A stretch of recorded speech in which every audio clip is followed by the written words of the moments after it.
رفض الجهاز الفني في نادي الهلال السعودي بقيادة الأرجنتيني رامون دياز الاستعجال في عودة النيجيري أودين إيغالو للمشاركة مع الفريق في المباريات من الإصابة التي لحقت به مؤخرا.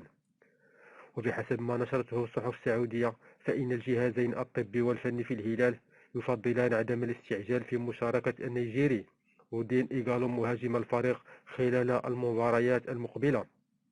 وأشارت الجرائد إلى أن أودين إيغالو سوف يخضع لجلسات علاجية وبدنية مكثفة من أجل اللحاق بمباريات نادي الهلال في كأس العالم للأندية فبراير المقبل في المغرب.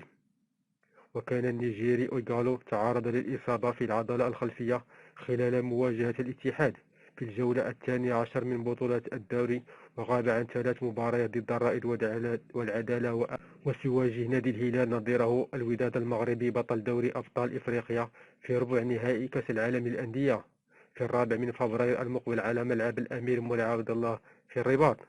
يشار إلى أن نادي الهلال فاز على أبها بهدفين لهدف أمس ضمن منافسات الجولة الرابعة عشر من بطولة الدوري السعودي، ويستعد نادي الهلال لمواجهة الفيحاء الخميس المقبل ضمن نصف نهائي كأس السوبر السعودي.